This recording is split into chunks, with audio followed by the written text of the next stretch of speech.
Marina stood by the window, watching the first snowflakes of November dance slowly outside the glass. Her fingers clutched a cup of cold tea, and a melancholy churned heavily in her chest, the same one that had settled there 3 years ago. And with each passing day, it only grew stronger. "Can you even hear me or not?" Igor's sharp voice brought her back to reality. Marina turned around. Her husband stood in the middle of the living room, his arms crossed over his chest. His face was distorted with familiar irritation, the same mask she had learned to read better than any book.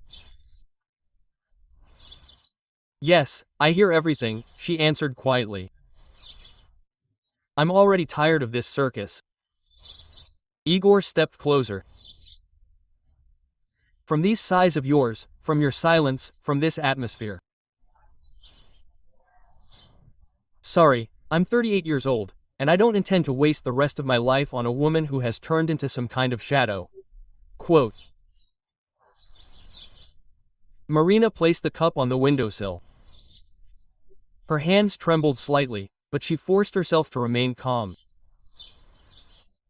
"What are you trying to say?" "I'll put it very simply." Igor came close, looming over her. "Choose. We'll get divorced quietly, without scandal or division of property. Or I'll kick you out of this apartment. The documents are in my name, so I wouldn't advise you to assert your rights." Quote. At that moment, something inside Marina shifted. All those years of humiliation, silent patience, suppressed tears, all of it suddenly took on a clear form. She silently took her phone out of her pocket, unlocked it, and dialed a number. Igor frowned, clearly not expecting such a reaction. "Who are you trying to call?" But Marina didn't answer. The beeps on the line seemed like an eternity. "Hello," came a male voice on the other end of the line. Igor turned pale. His face contorted, as if he'd seen a ghost. He recognized that voice. Of course, it was the voice of his boss, Vasily Petrovich. "Hello, Vasily Petrovich." "Calm down," Marina said, looking her husband straight in the eye. "This is Marina Medvedeva calling. Remember, we met at the corporate party 3 years ago. You told me then that if I ever needed help, I could contact you."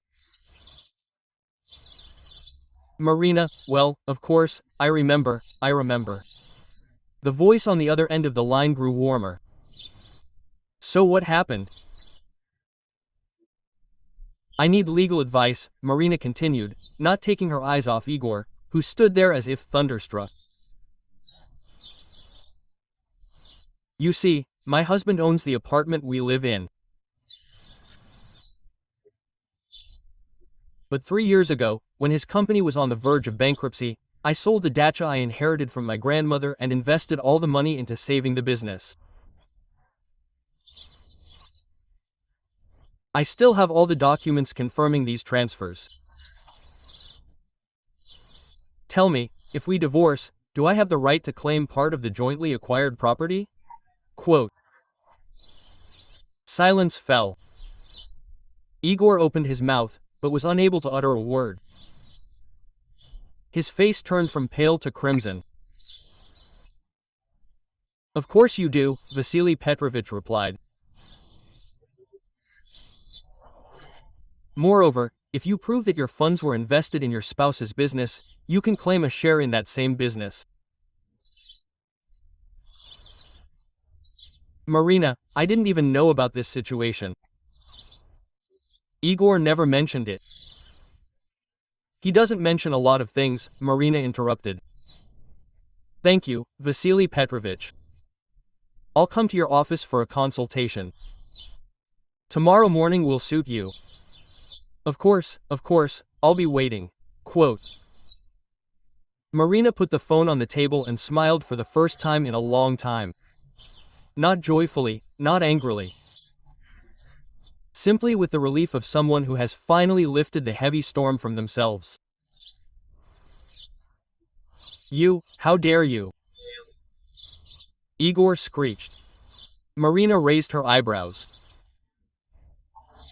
Yes, I dared to save your business when you begged me on your knees. I dared to endure your rudeness and disdain for 3 years. Quote. I dared to remain silent when you came home at 3 a.m. with someone else's perfume on your shirt, and now I dared to defend myself. You can't do that. He took a step toward her, but Marina raised her hand, stopping him. I can and I will. But you know what's most interesting? She took the phone and showed him the screen. I recorded our conversation. Your threats to throw me out of the apartment. It's called psychological pressure and blackmail. I think the court will be interested to hear it. Igor collapsed on the sofa, burying his face in his hands. Marina looked at him, at this man she once loved, whom she married at 23, believing in a fairy tale. But the fairy tale ended long ago. It turned into a protracted nightmare. Why did you keep silent all this time? Igor asked dully. I kept silent because I had hope, Marina answered quietly. I was hoping you'd remember who you were before, that you'd appreciate what I've done for you, that you'd at least say thank you. But you didn't. You didn't even notice when I stopped sleeping at night because I was worried about your business. You didn't notice how I lost 10 kilograms, didn't notice how the life was fading within me. She went to the window, looking out at the falling snow again. Do you know what I realized today? That I don't have to be a shadow, that I don't have to endure and remain silent, that I don't have to sacrifice myself for someone who doesn't even see it as a sacrifice.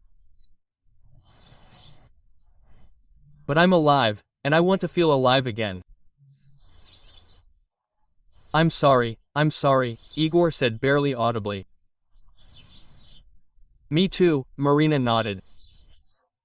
I'm sorry for the wasted years, but I'm not sorry that I finally found the strength. Enough said, quote. She picked up her bag, which was standing by the door. Apparently, she had been prepared for this conversation for a long time, without realizing it. I'm leaving and will stay with my sister. My lawyer will contact you through your boss. I think Vasily Petrovich would not mind recommending a good specialist. And by the way, remember, I'm not going to take everything from you.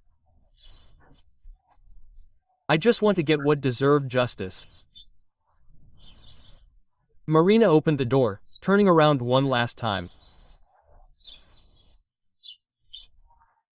And I also want to wish you to find a man who will love you as devotedly as I loved you, and for you to learn to appreciate it. The door closed quietly behind her. Marina descended the stairs, feeling how with each step it became easier to breathe. It was snowing outside, and she turned her face to the cold snowflakes, for the first time in 3 years allowing herself to smile truly. She took out her phone and called her sister. Lena, it's me. Can I come over for a few days? Marina, what happened? Quote. Her sister asked, her voice filled with anxiety. I'm gone, Lena. Finally gone. Remember how you always said I deserved more? Marinachka, you're so smart. Of course, come. I'm so proud of you. Yes, her sister always believed in her, even when Marina stopped believing in herself. On the way to the metro, she stopped at a small coffee shop she'd never noticed before. She went inside and ordered a cappuccino with cinnamon. Igor usually called it a waste of money. She sat by the window and watched the snow fall. The coffee was as delicious as ever, or maybe she was just enjoying the moment for the first time in a long time. Soft music was playing in the coffee shop, the smell of freshly baked goods filled the air, and at the next table, an elderly couple was holding hands, smiling at each other. Marina looked at them and thought, this is how it should be. Love is not a sacrifice, it is reciprocity. Quote. She opened the notepad on her phone and began writing down her plans. Find a job, since she had an excellent accounting degree, which she hadn't used for 5 years.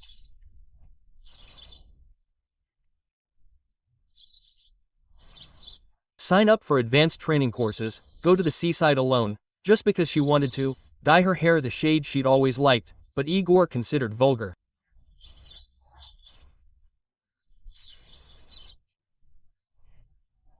The list grew, and with it, the feeling that life was just beginning.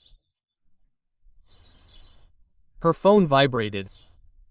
A message from an unknown number. Marina, this is Vasily Petrovich. I spoke with the best family lawyer in the city. She's ready to take on your case. And we also have a chief accountant position open at our company. If you're interested, I'd be happy to have you on our team, and Igor is no longer my deputy. After our conversation, I rethought a lot. Marina read the message twice. So, justice does exist after all. She finished her coffee, left the waitress a generous tip, and went outside.